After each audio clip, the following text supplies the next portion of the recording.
By noon on Tuesday, the camp had begun to move like something no longer expecting to be struck. Willa noticed it before anyone told her why.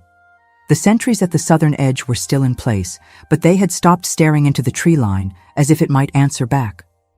Voices traveled more easily between the tents. Men who had spent days speaking in shortened phrases were finishing their sentences again. Even the ordinary sounds, wagon wheels, cookware, boots over packed ground, had lost the strained edge they carried when everyone was waiting for the next report. That was how she understood the war was over. She was sitting on a supply crate outside the quartermaster's tent, working a knot out of a length of rope that had been poorly coiled when Voss came to find her. 3 days, he said. They used the passages from the map. Draveth surrendered before the 4th morning. She set down the rope. 3 days. Her father had spent the better part of 2 years building that map, feeding information from both sides, trying to engineer an outcome that wouldn't require anyone to die for a siege that didn't need to happen. He had been killed before he could see it work. She sat with that for a moment, then picked the rope back up. The convocation arrived this morning, Voss said, separate from the king's correspondence. It carries the Secretariat's seal, the full council, not Gareth's. Not Gareth's. She looked up at him. Voss had the particular stillness of a man who had already assessed a situation completely and was now waiting to see if she arrived at the same conclusion. She did. A convocation sent directly to her, bypassing Gareth, meant the council was establishing that she was a witness, not a party under his protection. It was a legal distinction, and someone had cared enough to make it deliberately. For the sentencing phase, she said, Hadwin confessed. The record is complete, but formal testimony is required before sentence can be pronounced. You saw what happened at the village. You found the documents at the summit. He paused. They need you on record. How long do I have to reach the capital? 2 days. The camp around them was already half dismantled, canvas rolled and stacked, supply lines folding back toward the roads that would carry the army home. She looked at the quarter-mile of organized dissolution and thought about how different it was from the silence at Stone Crown Peak, from the way the wind had moved across the high ground while she pressed her hands into frozen earth, from the moment she had straightened and found the sealed box with her name on the lid in her father's handwriting. She had promised herself she would see it through. All of it. I'll need a horse, she said, and 2 days of provisions. The king has already arranged for an escort, Voss said. He'll want to discuss the size of it with you. She stood up and set the rope aside. I'm sure he will. Gareth was in the command tent reviewing the dissolution orders when she found him. He looked up from the table when she came in, and for a moment, neither of them spoke. This had been happening more frequently in the days since Stone Crown. These brief silences that sat differently from ordinary silence, that carried a weight neither of them had formally named. She had not decided yet what to do with that weight. She knew only that she hadn't set it down, which told her something. Voss told you, he said. He did. He set down the document he had been holding. I want to send 8 men. 2, she said, Voss and 1 other. If I arrive in the capital with 8 of your soldiers, the first thing the council sees is that I require your military presence around me to feel safe. That is not the position I want to testify from. He looked at her for a long moment. The amber in his eyes caught the tense lantern light and held it. He had a way of being still when he was thinking that she had come to recognize, not passivity, not distance, but a concentration so complete it had a physical quality. Voss, he said finally, and Aldrich. Aldrich is acceptable. She turned to leave, then stopped. She wasn't sure why she stopped. She stood with her back half turned and looked at the far wall of the tent. The map worked, she said. 3 days, no siege. He said nothing for a moment. Then, your father built something worth building. She nodded once. That was enough for now. Not resolution, not grief completed, just the small acknowledgement of a fact she was still learning how to carry. She left him with the dissolution orders and went to pack what little she had. The road to the capital took 2 full days in cold that had begun to ease at the edges. Winter loosening its grip by degrees, the kind of thaw that arrives not all at once, but in small permissions. A patch of ground visible beneath receding snow, birch branches faintly flushed with the prospect of new growth. Willa rode. She had not ridden much before the weeks with Gareth's column, and she had not been a natural at it, but she had learned the way she learned most things, by paying close attention and correcting as she went. The horse was a steady animal with no strong opinions about the road, which she appreciated. Voss rode behind her and said almost nothing, which she also appreciated. Aldrich kept the forward position and checked the road at each turn before it opened into them, speaking only when the ground changed or the traffic ahead narrowed. She appreciated that too. She thought about Finn for most of the first day. She had been doing this in intervals since the summit, not the sharp grief of the first nights, but a quieter accounting, the kind that happens when the immediate crisis is over and the mind returns to what it had set aside. She thought about the way he used to fall asleep in the middle of conversations, mid-sentence sometimes, as though sleep simply arrived and he saw no reason to argue with it. She thought about the expression on his face the morning their father had sent him north. Not afraid, because Finn had not been a fearful child, but serious in a way she hadn't seen from him before, carrying the instructions he'd been given with an attentiveness that told her he understood their weight. He had understood. He had been 12 years old, and he had understood, and he had gone north the way their father asked, and he had not gotten far enough. She pressed that thought down and focused on the road. The capital arrived on the second morning, its towers visible from the ridge well before the gates, a concentration of stone and smoke against a sky going pale with early light. She had heard it described often enough. She had not expected the noise of it, the sheer accumulated sound of a city going about its morning, which reached the road as a low sustained pressure that increased steadily as they closed the distance. Voss had arranged lodging inside the council complex, not guest chambers off the main corridor, but a smaller set of rooms in the east wing that shared a wall with the records office. Practical, private. Aldrich checked the corridor, the stair access, and the line of sight from the east windows before taking the outer post without entering unless Voss asked him to. She noted all of it without comment, set her pack down on the narrow bed, and went to the window. The city spread below at an angle that gave her rooftops and chimney smoke, and the particular geometry of streets that had grown organically over generations rather than been planned from the top. She mapped it in the way she mapped all new terrain, identifying landmarks, intersections, places where the natural flow of movement would pool or constrict. She was doing this when the man came. She heard him before she saw him, or rather, she heard the corridor outside her door and parsed what was there.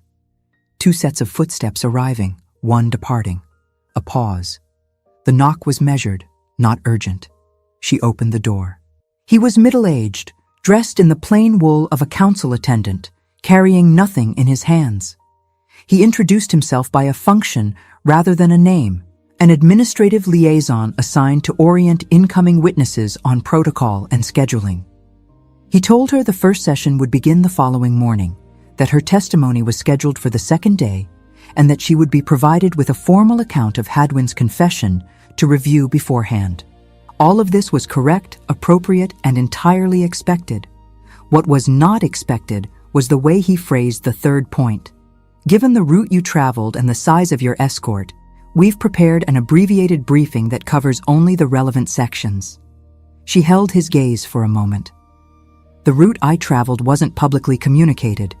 The council's logistics office coordinates with all incoming witness escorts, he said, smooth as water over stone. Standard procedure.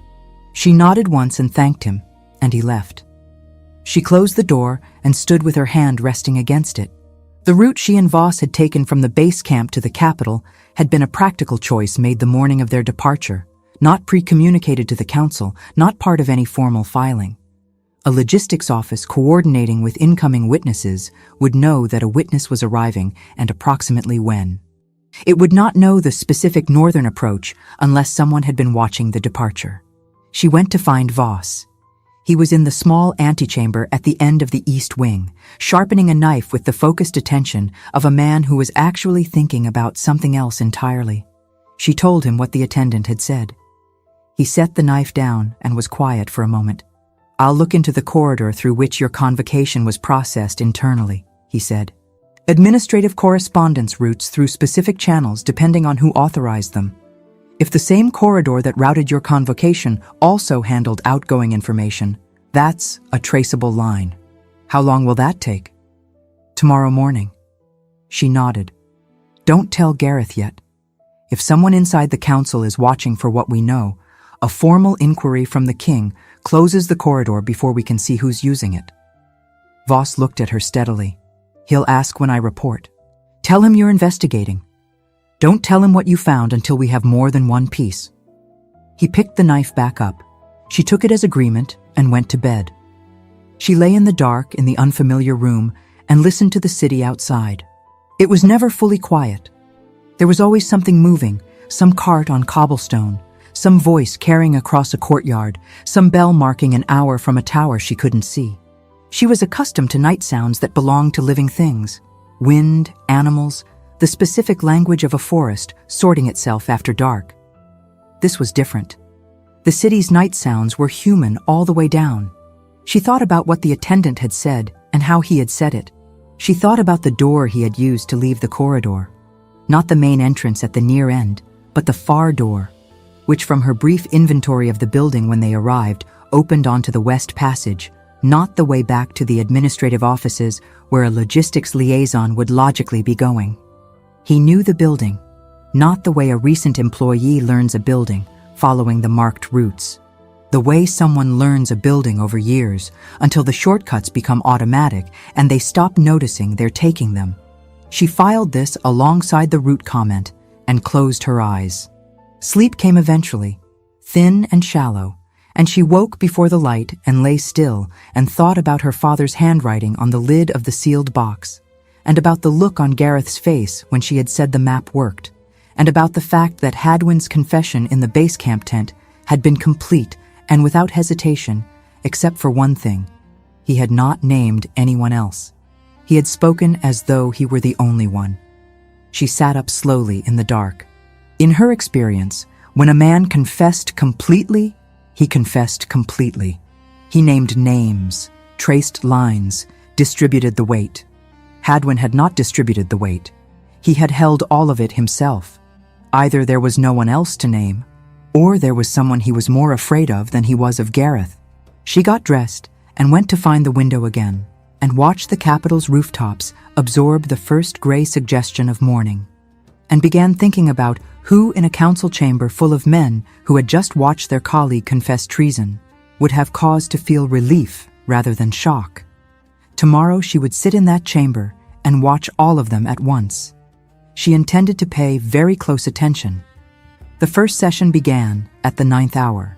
Willa took her seat in the gallery above the chamber floor and looked down at the space below.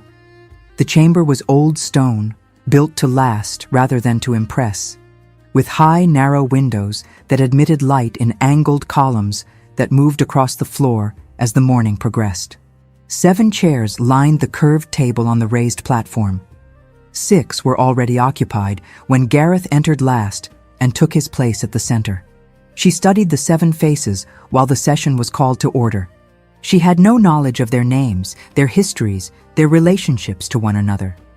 She had only what was visible from where she sat: posture, attention, the small adjustments people make when they are trying to appear at ease. The man at the far left sat with his hands folded and his back completely straight.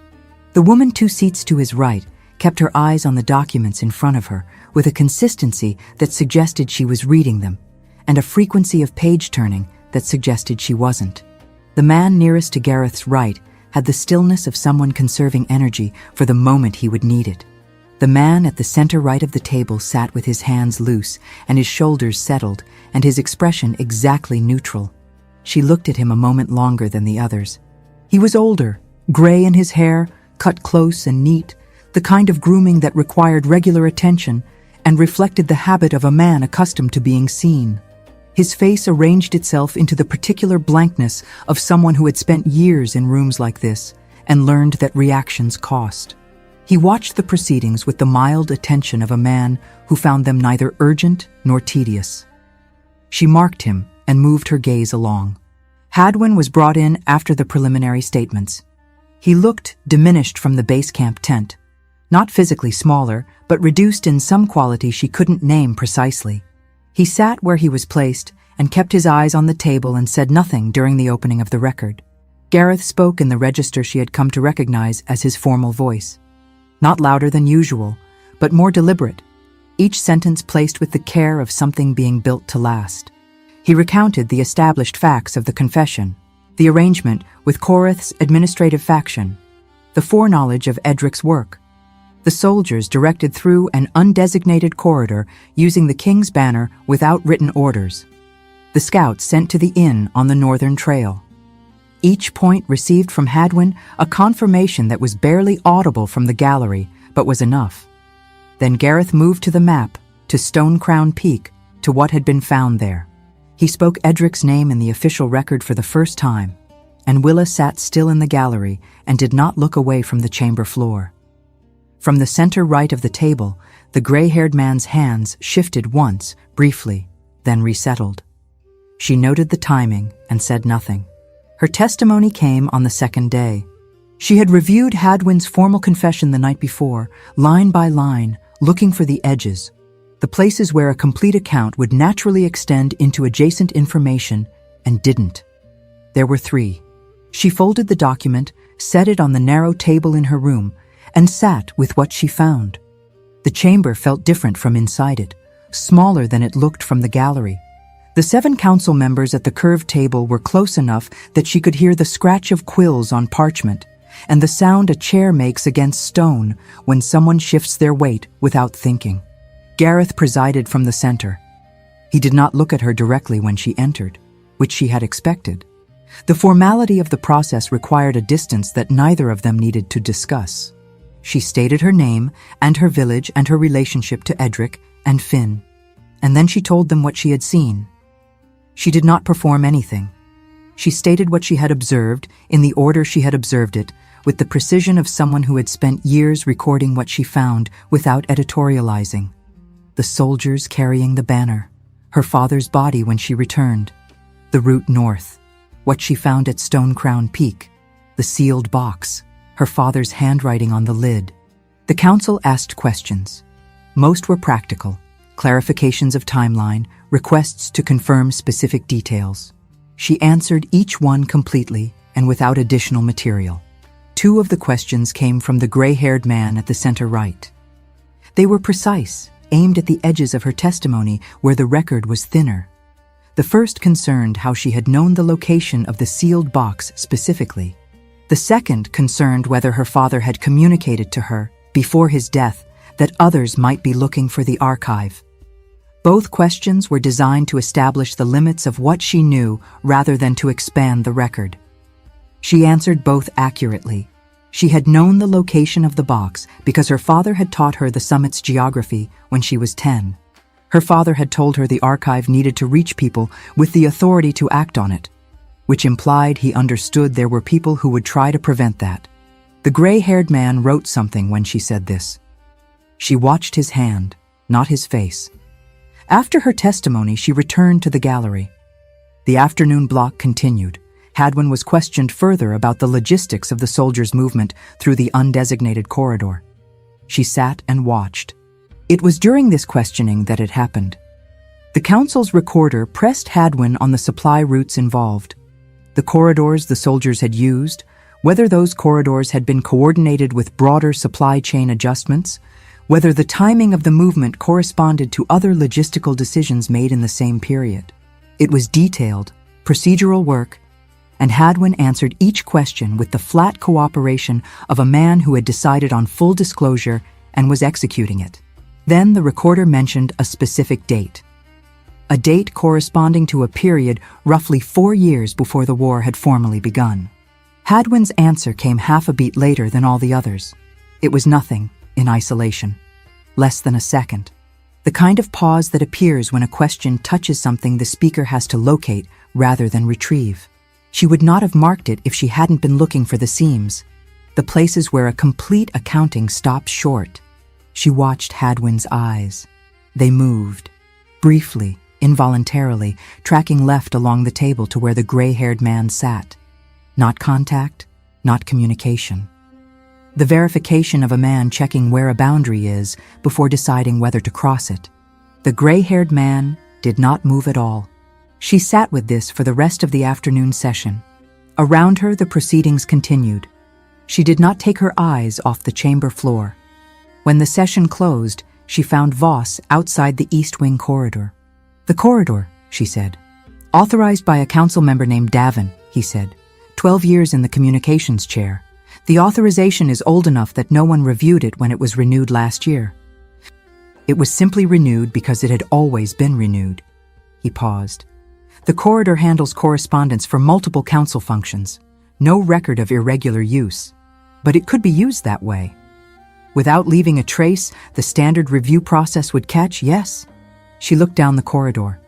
The evening had come in through the far windows, gray and soft, and the torches along the wall hadn't been lit yet. "Davin," she said. Gray hair, center right at the table. She had not told him where the man sat. "You know him." "I know of him. He's been in the communications chair since before the war's planning began. He has access to every correspondence route in the council structure." A short pause. "Including the outgoing intelligence channels that Hadwin used to direct the soldiers." She stood with that information and let it settle into the structure of what she already had. The timing, the pause in Hadwin's testimony, the two questions designed to establish the limits of her knowledge, the administrative corridor that handled outgoing information as easily as incoming. "He's not Hadwin's superior," she said. "Same operation, different axis." Voss said nothing, which was agreement. "Don't tell Gareth yet. I need one more piece that places him inside the channel itself. If Gareth moves on inference alone, Davin starts closing doors." He held her gaze for a moment. "How long?" "Another day, maybe 2. That evening, Davin sent an assistant to Hadwin's cell. The visit was logged as a routine welfare check, standard procedure for council members overseeing detainee conditions during active proceedings. The guard on duty noted it and moved on. Hadwin did not move on. The assistant was a young man with careful manners and a practiced blankness that reminded Hadwin of himself at that age, learning how to be in rooms where everything mattered and nothing could show. He asked the required questions about conditions, temperature, food, whether the documentation provided had been sufficient for review. Standard, appropriate, entirely scripted. What was not scripted was the last question, framed as a casual aside while the assistant gathered his papers. Whether Hadwin had found the scope of the questioning on the supply route dates to be particularly thorough. The dates. The specific dates corresponding to the pre-war period. Hadwin looked at the young man and understood the visit completely. Davin was not checking on him. Davin was checking on himself, measuring how close the council's questioning had come to the section of the operation that Hadwin had not covered in his base camp confession, the section that Davin controlled. He answered with a non-answer. The assistant accepted it with a pleasant nod and left. Hadwin sat in the quiet of his cell and turned the structure of it over in his hands. He had confessed to everything inside his own operation because completeness had been the only option once Gareth laid the sealed note on the table with the wax intact. The soldiers, the scouts, the banner, the archive, the arrangement with Korath's administrative faction. He had not named Davin because Davin's operation ran through a separate channel and because Davin had been free when the confession was given. And a free Davin with access to every correspondence route in the council structure was not a safe thing to name without something to show for it. That calculation had made sense in the base camp tent. He looked at the door his visitor had closed. The visit had not been welfare. It had been a warning delivered in the language of protocol, so it could not be called a warning by anyone who heard it. If the questioning reached the pre-war dates, Hadwin would become the architect of those operations too. The weight currently distributed between 2 men would migrate entirely to the one already confined. He sat with this for a long time. Gareth had noticed it during the 3rd hour of the afternoon session. He had presided over councils and hearings for 2 years and had learned to hold his attention distributed across a room, not fixed, but scanning, maintaining the alertness of a man responsible for the quality of what was happening. The afternoon session had done something to that distribution. Willa had been in the gallery since the morning break. He knew this not because he had looked, he had made a point of not doing so in any sustained way, but because the wolf had been tracking her without consulting him. The rhythm of her breath from 40 feet above, the small shift of weight when something in the proceedings registered, the way she went entirely still when Hadwin's answers reached the supply route dates and the half-beat delay arrived, which Gareth had also clocked. 3 council members had noticed his attention had a direction. He had seen it in the quality of their pauses when they glanced toward the gallery, in the way 2 of them had exchanged a look during the afternoon recess that carried a meaning he understood without translation. Not disapproval. The assessment of men who read rooms professionally, identifying what is significant and filing it for later.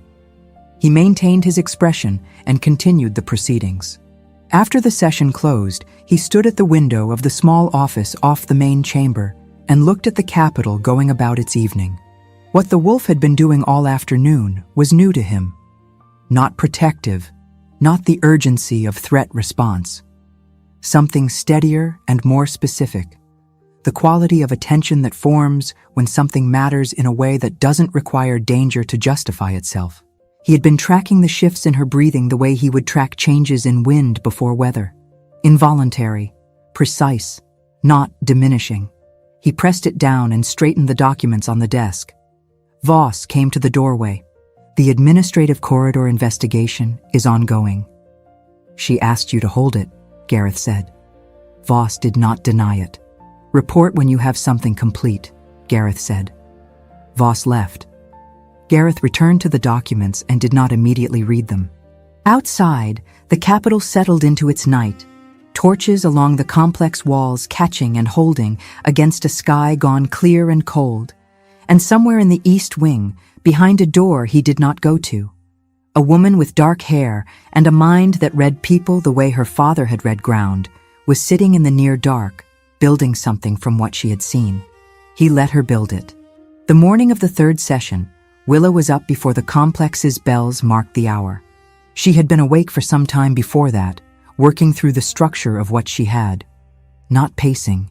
She sat at the narrow table with the copy of Hadwin's confession in front of her and went through it the way her father had taught her to go through a map, not looking for what was there, but for what should be there, and wasn't. The absences were as informative as the content, if you knew what the terrain was supposed to look like. The 3 gaps she had identified on the first night were still there. The pre-war dates, the specific supply corridors that would have required coordination above a military logistics level, the administrative architecture that had allowed Hadwin to route his orders invisibly, which was not a capability a logistics council member would typically have built himself. She folded the document and set it aside. When Voss appeared at her door, she was already dressed. I need the access records for the correspondence corridor, she said. Not who authorized it. Who had read access to the content that moved through it. Voss was quiet for a moment. Those are archived separately, restricted. You found the authorization records. Those are administrative. Access logs are classified under the communications charter. He paused. It's possible, but not through the same channel. How long? A few hours. I'll need to speak to someone directly.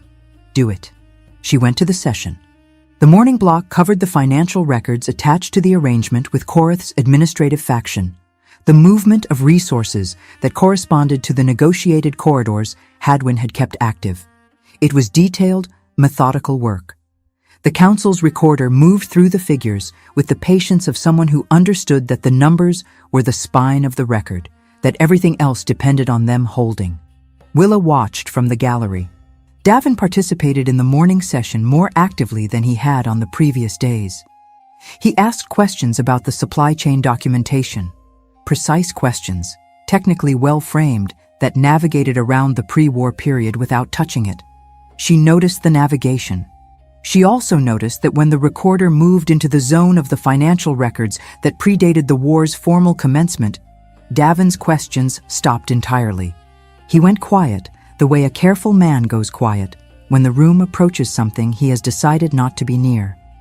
She sat with this and let the session continue around her. Voss returned at midday. She met him in the east corridor while the council chamber cleared for the afternoon recess, and he handed her a folded piece of paper without speaking. She opened it and read the short list of names. 2 names with read access to the content of the communications corridor Davin had authorized 12 years ago. One of them was Hadwin. The other was Davin himself. No one else. Not a deputy, not a junior administrator, not a relay clerk.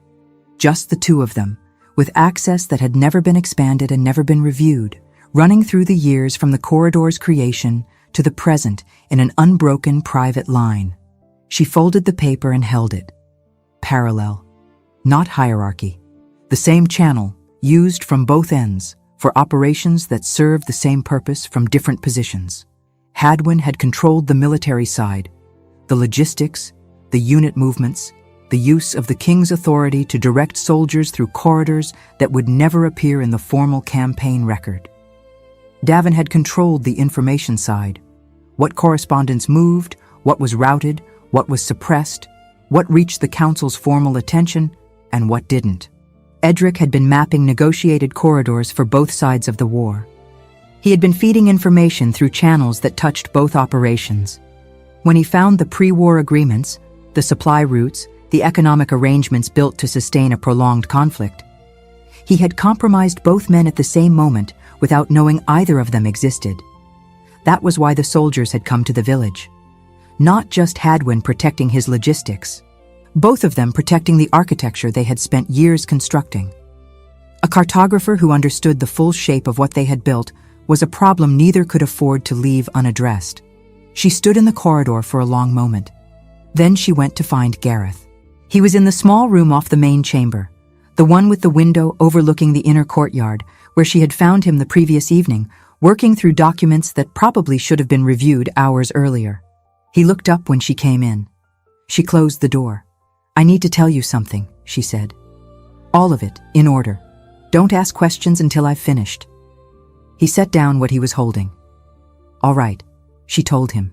She went through it the way she went through everything, in sequence, from the first observable fact to the last, without conclusions offered before the evidence was complete. The man in the corridor who knew her route. Voss's investigation into the authorization records. What she had marked in the sessions, Davin's navigation around the pre-war dates, the way Hadwin's eyes had moved during the supply route questioning, the 2 questions Davin had directed at her during her own testimony, both designed to establish the boundaries of what she knew, the access logs, the 2 names. When she finished, the room was quiet.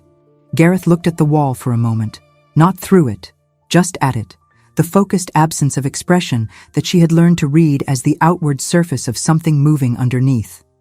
She waited. "He was parallel," Gareth said. It wasn't a question. "Yes, not Hadwin's superior, his counterpart. Same arrangement with Koreth's faction, different function. Hadwin ran the military side, Davin ran the information side.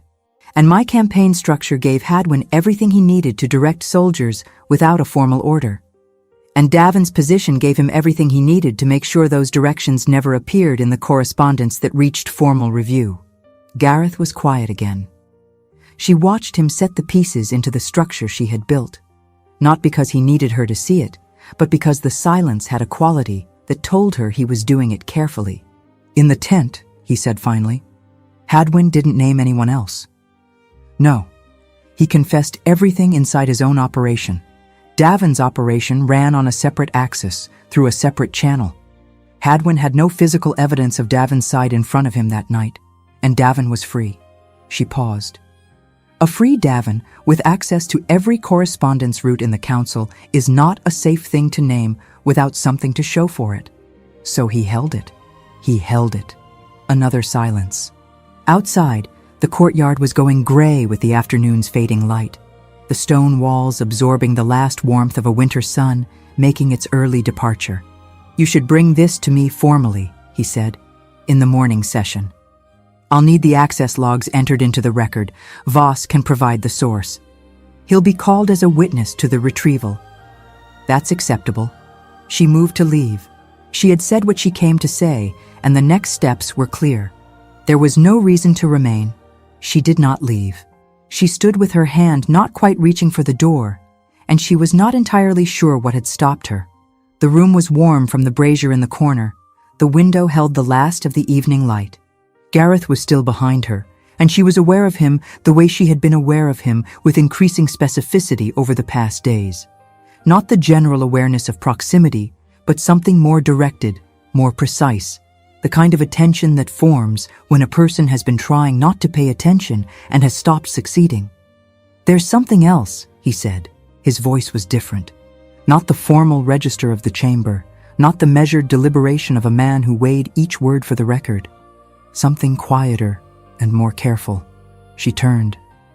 He was standing by the table, not toward her, not away, simply present, with the stillness that was natural to him, except that his hands were not occupied, and his expression held nothing behind it to read. Just the directness of a man who had decided to say a thing and was saying it. "I told you at the summit that I wasn't expecting anything from you," he said. "I meant that. I still mean it. What I'm going to say isn't a condition." A brief pause. "The wolf decided on the road. I was slower to it, but I arrived at the same place, by my own reasoning, before we reached the base camp." He held her gaze. "I want you to know that. Not so you'll answer it tonight. Not so you'll answer it at all until it's what you want.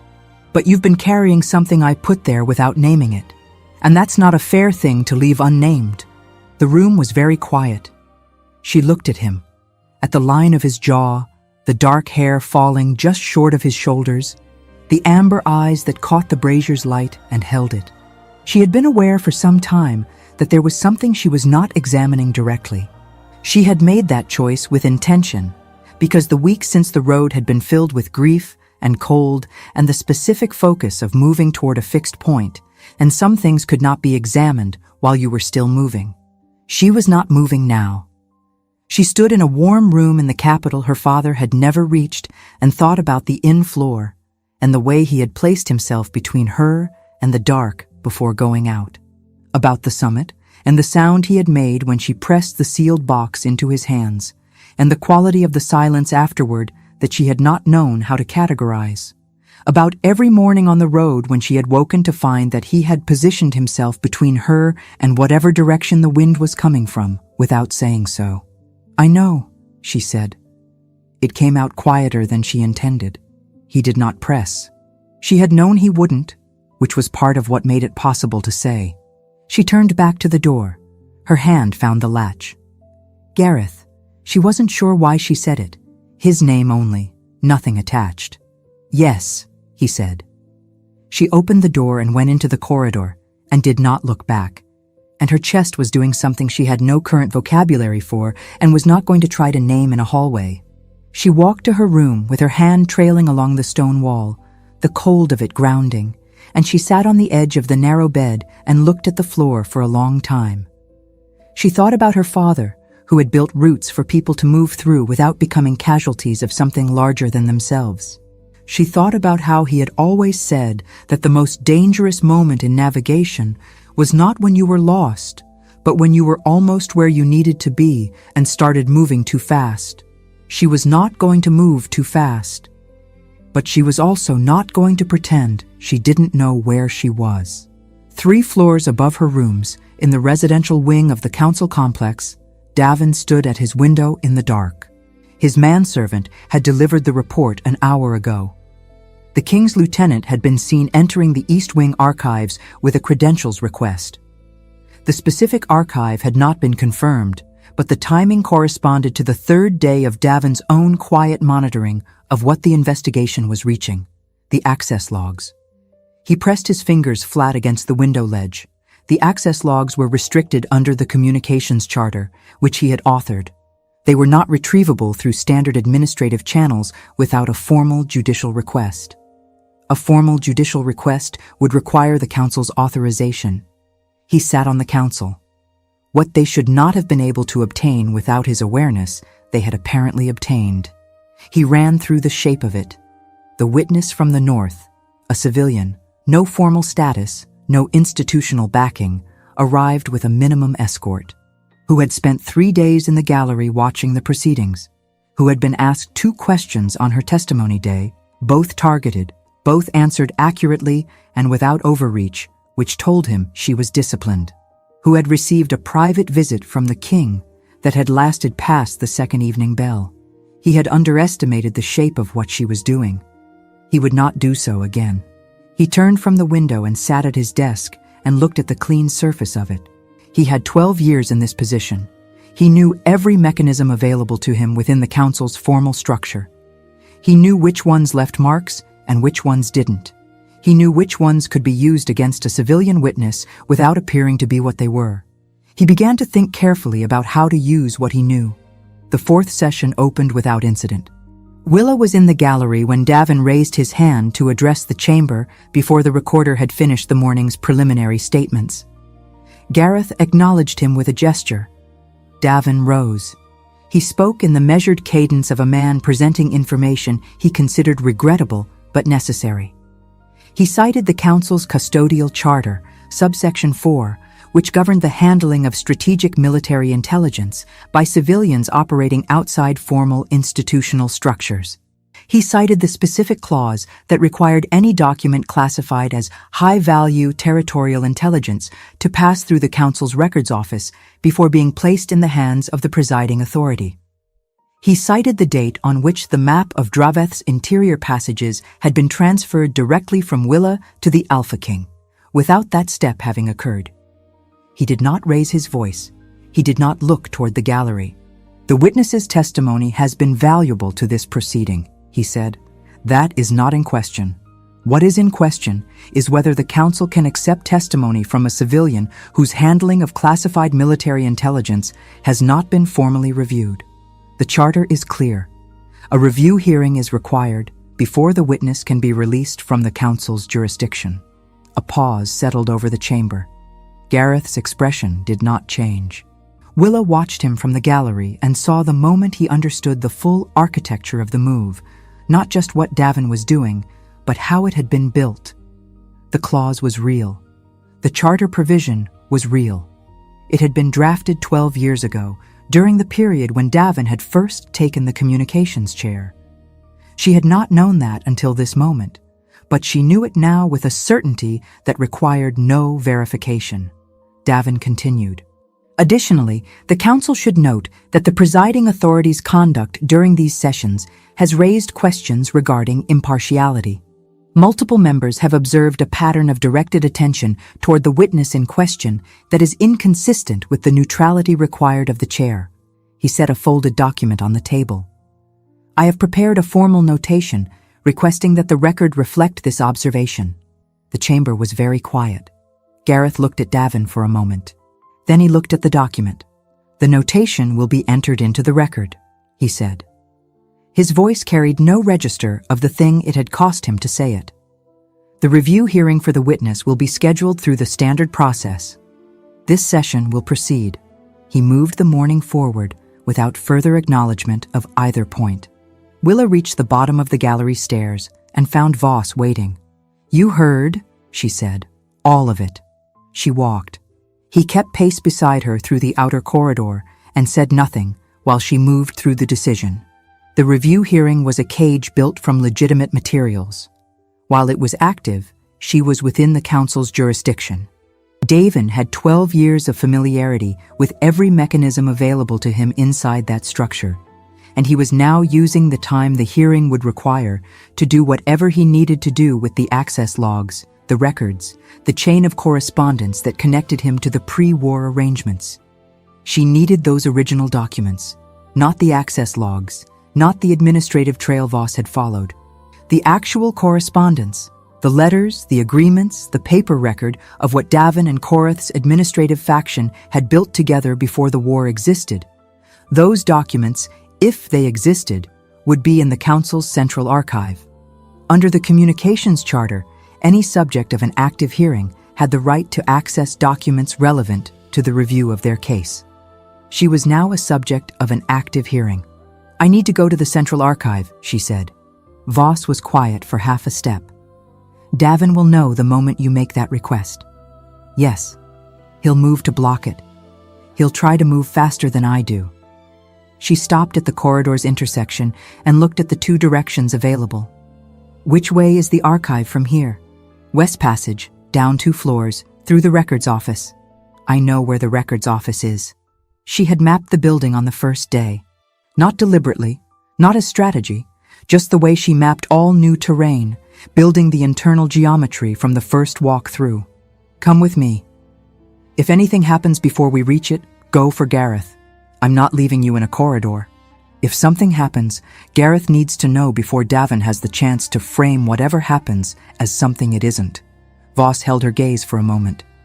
I'll be 3 steps behind you. They moved.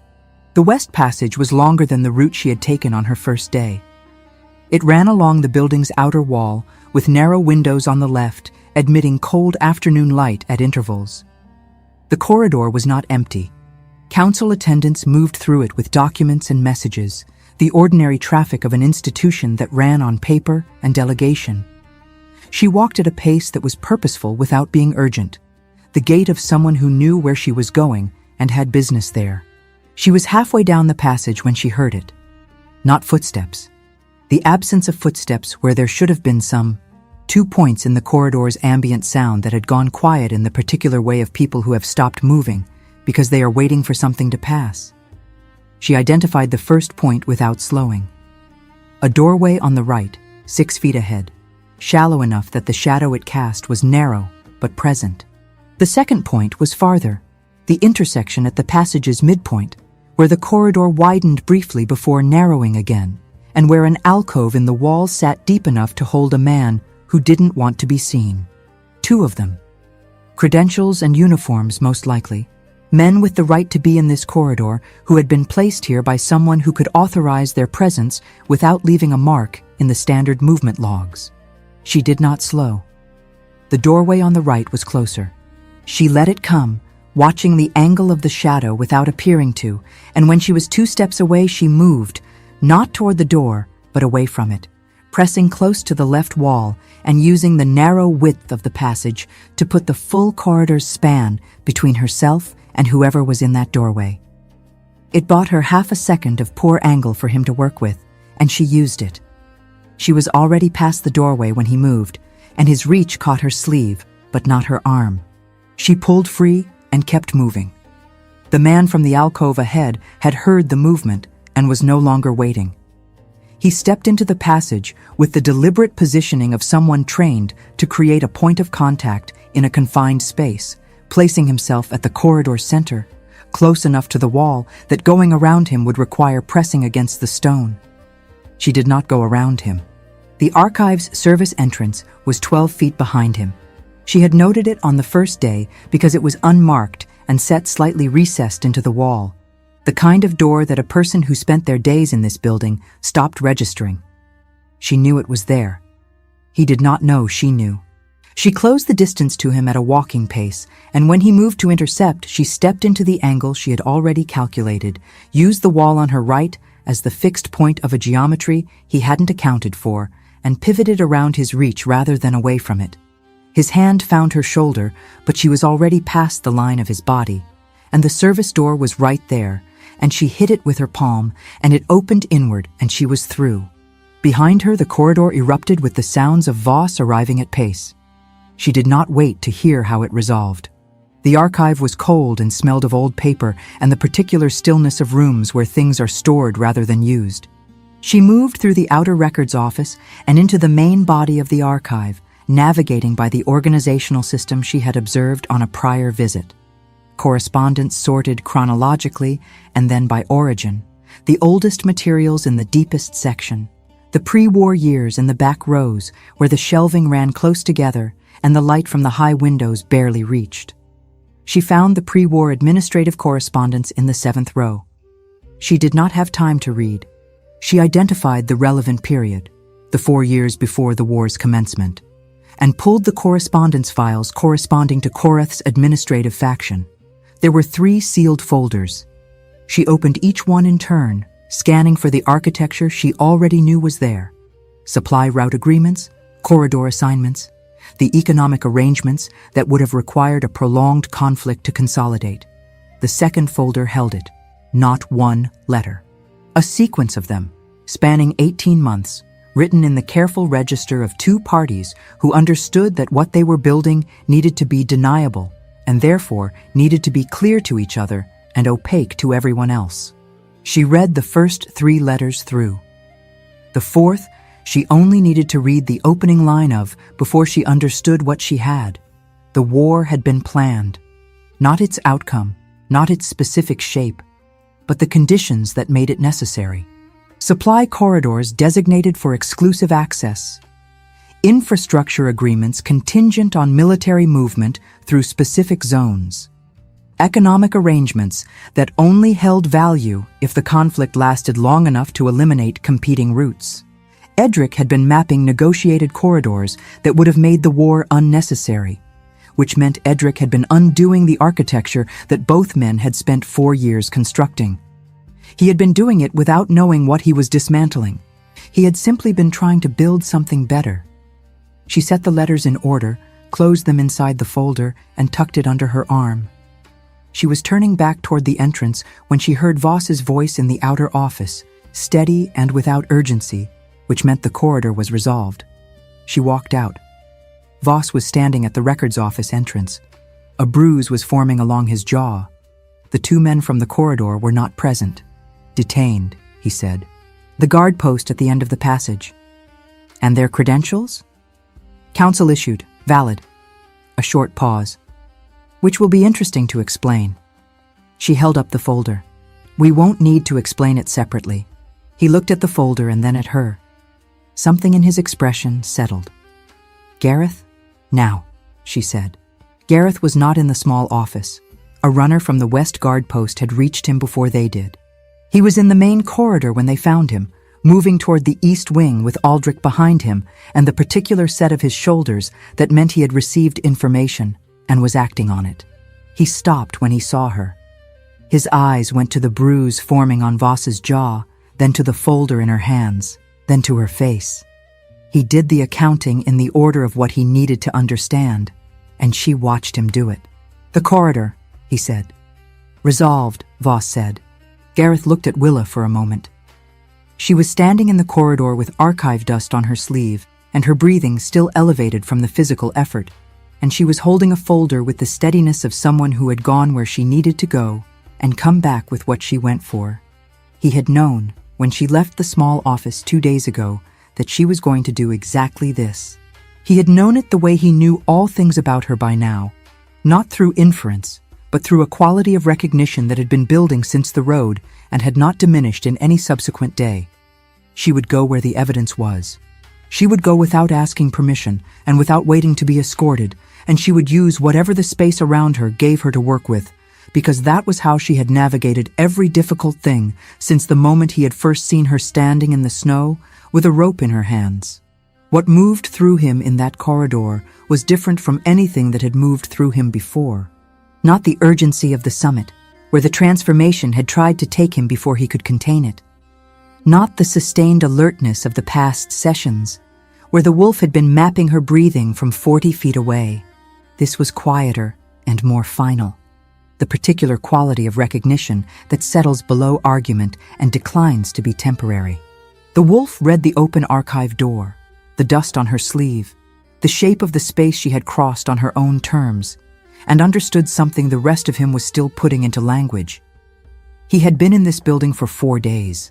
Sections of it had been professional ground, neutral ground, the shared territory of an institution. The corridor she had moved through was different now because he would never again see it as abstract. She had passed through it. That was enough. He pressed none of this down. He simply held it and looked at her and moved on. My room, he said. Not the office. She nodded. They walked. The room Gareth occupied in the council complex was larger than hers, but not by much, a working space that happened to contain a bed, a desk, a table with a chair on each side. He closed the door behind Voss, who took his position against the wall without being asked. Aldrich remained in the outer corridor. Willa set the folder on the table and opened it. She went through the letters in order, laying each one down only after the previous one had built enough ground to hold it. She told him what each letter contained. She explained the architecture of the arrangement, the supply routes, the corridor assignments, the contingency agreements that required the war to last. She told him about Edric, about what Edric had been building without knowing what he was building against. When she finished, she stood back and let him read the letters himself. He read them in silence. When he looked up, she said, Hadwin held Davin's name in the base camp tent because Davin was free and had access to every outgoing channel in the council's structure. That leverage disappears the moment these letters are in the formal record. Hadwin will need to confirm them, Gareth said. He will. She said it without qualification. He held her gaze across the table. She had not framed it as certainty because she was confident and he should trust her judgment. She had framed it that way because she had been watching Hadwin for 4 days, and she had been reading people in difficult terrain since she was a child, and she was telling him what she saw. He believed her. Tomorrow morning, he said. First item on the record. She nodded and reached for the folder to close it. Willa. She stopped. He was still looking at her from across the table, and his expression held the same quality it had held 2 nights ago in the small office. The directness of a man who had decided to say a thing without the cushion of indirection. You went into that corridor knowing what was in it. I had the access right. I used it. You went in knowing. She held his gaze. The documents were there. The hearing gives Davin time to reach them. That was the calculation. Yes, he said.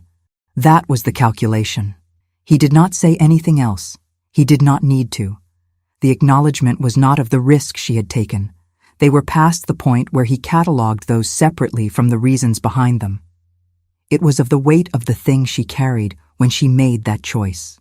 The specific heaviness of a person who has lost everyone and keeps moving anyway, not because the losses don't matter, but because stopping dishonors what was lost. He saw it. He had been seeing it since the road.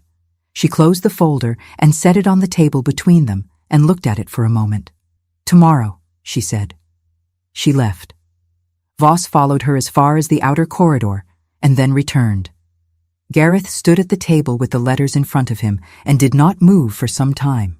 Outside, the capital settled into another night, indifferent and unceasing, and in a cell on the building's lower floor, a man who had held one name back for 4 days was sitting in the quiet, working through his own calculation toward an answer that Willa had already seen him reaching.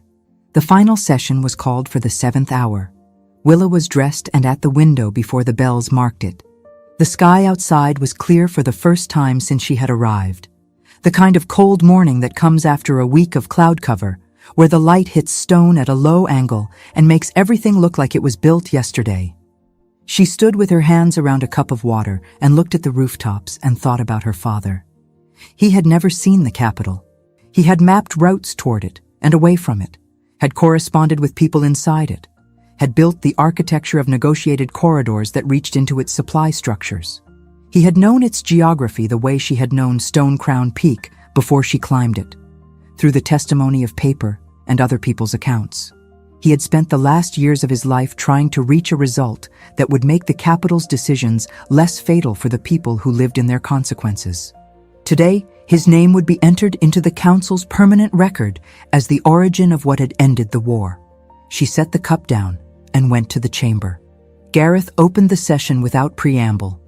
He placed the archive folder on the table in front of the council and stated, for the formal record, that the documents inside had been located and compiled by the witness Willa of the Iron Vale territory. He did not frame it as a gesture. He did not attach sentiment to it. He stated it as fact in the register of the permanent record because it was a fact and the record required accuracy. He watched the chamber receive this. The recorder's quill moved. Several council members looked at the folder, then at Gareth, then at each other with the small adjustments of people recalibrating the shape of what was happening. Davin sat at the center right of the table with his hands folded and his expression precisely maintained. Gareth opened the folder. He went through the letters in sequence. He stated what each one contained, the supply route agreements, the corridor designations, the contingency arrangements predating the war's commencement by 4 years. He did not editorialize. He did not characterize. He placed each document into the record by content and date and origin, and let the council hear the architecture of it as it assembled. The chamber grew quieter as he continued. By the 4th letter, the quality of the silence had changed. She could feel it from the gallery, the particular compression that fills a room when the people in it are understanding something they cannot ununderstand. The council members who had been watching Davin in their peripheral vision with the cautious attention of people near something unstable were now looking at him directly. He did not look back at them. When Gareth finished, he set the final letter down and looked at the table. "These documents," he said, "establish a pattern of conduct predating the war by 4 years, operated through the council's internal communications infrastructure by a member of this council for the purpose of sustaining a conflict whose prolongation served private economic arrangements." A pause. "The council will have opportunity to examine each document in full. The record will reflect their content accurately and completely." He looked up. Davin spoke. "The chain of custody for these documents is irregular," he said. His voice was level, not defensive. He had not shifted to defense, which meant he still believed he had ground to stand on. "Documents removed from the Central Archive by a civilian subject of an active hearing without the formal retrieval process required by the Records Charter cannot be entered into the proceeding without verification." Gareth looked at him without expression. "The Records Charter grants subjects of active hearings access to documents relevant to the review of their case. The witness exercised that right. The documents were logged at the point of retrieval by the archive's on-duty recorder." He set a second document on the table, the log entry from the previous day. "The chain of custody is complete." Davin's hands shifted once under the table. Willa saw it from the gallery. He drew a breath. He was building toward the next point. She could see it in the set of his shoulders, the slight forward lean of a man who has not run out of maneuvers yet. He was going to question the log's authority, or request an independent review of the retrieval circumstances, or invoke some other provision of a charter he had written 12 years ago specifically to contain exactly this kind of situation. He did not get there. "The letters are accurate." Hadwin's voice came from the low chair on the chamber's left, where he had been sitting since the session opened with the contained stillness of a man who had spent 7 days in that position. He had not spoken without being directly asked since the confession. He spoke now without being asked at all. Every head in the chamber turned. Hadwin looked at the table in front of him. Not at Davin, not at Gareth, not at the council. He spoke at a volume that was quiet and perfectly audible. "I was present when 3 of those letters were written. I was present at 2 of the meetings that preceded them." A short pause. "The agreements they describe are accurate. The corridor infrastructure they reference is the same infrastructure I used to route the orders that reached Ironvale." He stopped. Then, "Davin managed the information side. I managed the movement side. We did not operate through each other. We operated through the same channel, each from our own end. The silence that followed was of a different kind than any silence the chamber had held before. Not the silence of people processing, the silence of people who have stopped doing anything at all." Gareth did not look at Davin. "The witness's account," he said, and his voice was entirely level, "has been corroborated by a party present at the origin of the conduct in question. The record will reflect this." He let the statement settle. Then, "The review hearing concerning the witness's custodial handling of the Draveth map is dismissed. The basis for the hearing has been superseded by the proceeding's expanded scope." Davin rose. He had one more move. She had known he would. A man with 12 years in a position built to sustain itself does not arrive at his final option without attempting the second-to-last one first. He opened his mouth to speak. "Councillor Davin," Gareth said, and the formal address landed with a quality that was not a warning, was not theatrical, just the use of a title by the authority that had issued it, in the tone of someone who has already decided what comes next. "You will have the opportunity to respond to the full record in the formal review process." He looked at the 2 guards stationed at the chamber's rear entrance. "Until that process is complete, you will remain within the council's custodial jurisdiction." The guards moved forward. Davin stood at the table for one more moment. He looked at the folder, at the log document, at the letters arranged in their sequence on the table. He looked at Hadwin, who did not look back. Then he sat down, and the guards took their positions on either side of his chair. And that was the end of it. No speech, no final argument. The chair scraping back against stone as he sat, and the sound of the guards' boots on the chamber floor, and the complete and terrible quiet of a room in which something has concluded. The recorder read the full formal citation into the record before the session closed. Willa sat in the gallery and listened to her father's name. It was entered 3 times. Once as the origin of the intelligence that had enabled the Draveth campaign's decisive conclusion. Once as the source of the archive whose contents had exposed the pre-war arrangements built to sustain the conflict he had been trying to end. Once in connection with the negotiated corridor framework that the Council was directed to examine for potential formalization as civil infrastructure. 3 times. Edric of the Iron Vale territory. In the permanent record of the Council that governed the world, he had spent his life trying to navigate with care. She sat with her hands in her lap and did not move until the session was formally closed. The courtyard was in the northeast corner of the complex, accessible through a passage that most people in the building did not use because it added time to any route with a practical destination. It had 4 trees, actual trees, not the ornamental shrubs in containers that decorated the main entrances, but old growth that had been inside these walls long enough that the flagstones around their bases had cracked and adjusted to accommodate the roots. They were bare now in the tail end of winter, but the branches held the particular density of things that would return. She sat on the low stone bench beside the largest one and looked at the sky. The cold was sharp without being cruel. She had her cloak, and she was warm enough. The sounds of the complex reached her distantly. Footsteps on upper corridors, the movement of the guard rotation, the accumulated ordinary noise of an institution that had not paused its operations for the morning's events. Things continued. They always did. She thought about Finn. She thought about him deliberately, which was different from the involuntary accounting she had been doing since the summit.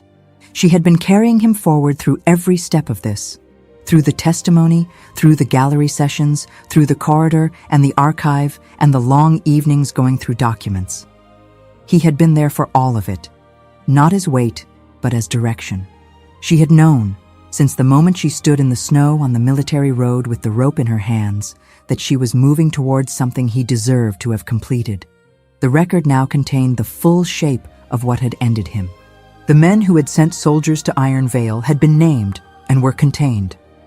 Her father's work existed in the permanent record of the institution with the authority to act on it. She had done what she came north to do. She had done what she came to the capital to do. She sat in the courtyard with bare trees above her and cold air against her face and let herself be done. She heard him before she saw him. Not footsteps. She was too far from the passage entrance to hear those. The change in the air, which was not something she could have named precisely, just the quality of a space, shifting from empty to occupied by something that did not move the way ordinary occupied spaces moved.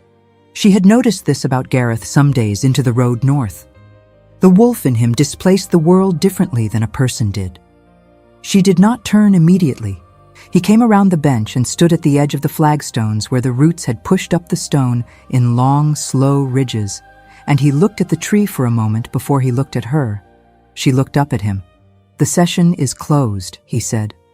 "I heard the last of it from here." He was quiet. He came to sit beside her on the bench. Not close, not distant, the natural positioning of 2 people who had been in close proximity for long enough that the calibration had become unthinking. She could feel the warmth of him at the edge of her awareness, steady and specific. "His name is in the record," she said. 3 citations. "I made certain of the phrasing myself." She nodded. The tree above them held the morning light along its branches, faint and white and without warmth yet, the light of a season that hadn't fully arrived. "I think I'm done carrying things alone," she said. It was not a statement about Gareth. It was not a declaration or an offer or the opening of a negotiation. It was the truest thing she had said since the inn, since she had talked to Finn through the gap in the boards with her hand on the crate, and it was directed at the specific quality of what the past weeks had been. The weight of being the last one, the weight of being the one who remembered, the particular exhaustion of moving forward when forward is the only direction available. She had been carrying it since she was 8 years old, and her mother hadn't come back. She had carried it for the years between then and the road, and she had carried it through the snow and the summit and the sessions and the corridor. She was tired. Not broken, tired. The way a person is tired after finishing something that needed finishing. Gareth did not speak immediately. He understood, she had learned, the difference between a silence that needed filling and one that needed holding. After a moment, she turned and looked at him directly. The amber of his eyes caught the morning light from the courtyard's open sky. His beard had grown slightly in the days since the base camp. She had noticed this in the way she noticed things, as information catalogued without decision. He looked back at her with the directness that was natural to him, nothing behind it performing, nothing measuring what she would give in return. Time had done what pressure could not. It had given the bond room to become only one fact among many, and not the one that decided for her. She reached over and placed her hand on his arm. It was the same arm, the same gesture, as the inn, the night he had been half asleep, and she had crossed the dark room and pulled him out of the path of what was coming. That time she had done it without thinking, the instinct of danger overriding everything deliberate. This time she was thinking very clearly. She was choosing, with full knowledge of what she was choosing, and the difference between those two moments was the full distance of everything they had moved through together. He looked at her hand on his arm. Then he looked at her face. He did not say anything. He did not need to. His hand came to rest over hers, his palm across her knuckles, his warmth moving through the contact in the specific way she had been not examining for weeks. She let herself examine it now. She sat with it and found that it did not require anything from her that she was not prepared to give.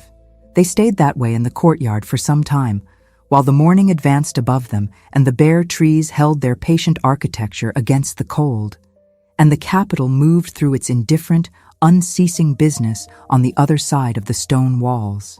She did not feel like the last one anymore. Spring came in the way it always did in the capital, incrementally without announcement, in small accretions of warmth and growth that accumulated until one morning you looked out the window and the world was different, and you could not have said exactly when it had changed. Willa noticed it the morning she realized the chair at the work table had become uncomfortable. Not the chair itself, the fit of her against it, the way she had to adjust how she sat to accommodate what was no longer ambiguous.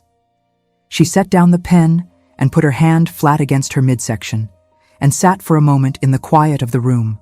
The room had become hers over the months since the session closed.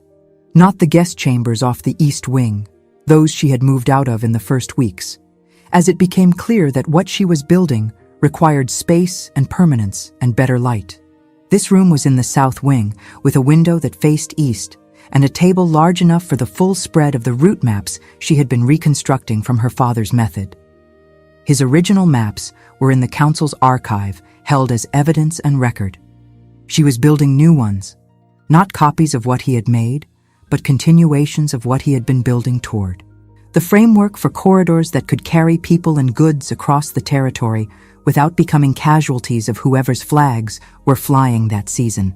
Some mornings, in the first light, she still caught herself thinking that Finn would have stretched out on the floorboards and asked why a road that looked so certain on paper could disappear in spring mud. The thought no longer stopped the work. It sat beside it. She had been asked to present the first section to the council in 2 weeks. She was still looking at her hand when Gareth came in. He did not knock. He had stopped doing that at some point she hadn't precisely identified, the same way she had stopped tracking whether he was in the room as information requiring response and started tracking it as simply part of the room's condition. He came through the door and set a folded document on the corner of the table and looked at the spread of maps and then at her. She watched him notice. Not the hand. She had moved it back to the table. The quality of her stillness, the particular way she was sitting. He had a precision of attention that she had long since stopped being surprised by, a capacity to register what was present without requiring it to announce itself. He went still. The shift that moved through him was visible, not in his expression, which remained what it always was, but in the wolf's surface, rising before the man had finished processing. She had seen this before, the involuntary precedence of instinct when something significant occurred. This was different in character from anything she had seen before. Not protective, not territorial in the mode of threat response, something larger and quieter and more complete than either of those things. The wolf looking at the fact of this and finding it not surprising, as though it had always been a matter of when rather than whether. His form shifted slightly, a fraction, a suggestion at the edges of him of what was underneath, not loss of control. The wolf surfacing because it did not see any reason, in this room, with this woman, to be anywhere other than the surface. She looked at him and did not move back. She had never not moved back when he surfaced this way. She had not moved back from fear. She had moved back from the correct instinct that the moment was not hers to step into. This was different. This was her room, her table, her maps, and the father of the child she was carrying, standing in the morning light, looking at her with everything that he was present in his face. She stayed where she was. He crossed the room and knelt in front of her chair, which was a thing she had not expected from him. The deliberate, physical descent of a man who did not typically place himself below anything. He put his hand against her midsection where hers had been, his palm flat and warm. He stayed there. She put her hand over his. The morning moved through the window and crossed the maps on the table, the routes her father had begun, the corridors he had believed in, the network of passage that would carry people through the territory without requiring them to be casualties of it. Her father's handwriting on the original maps was in the archive. Her handwriting was on these ones.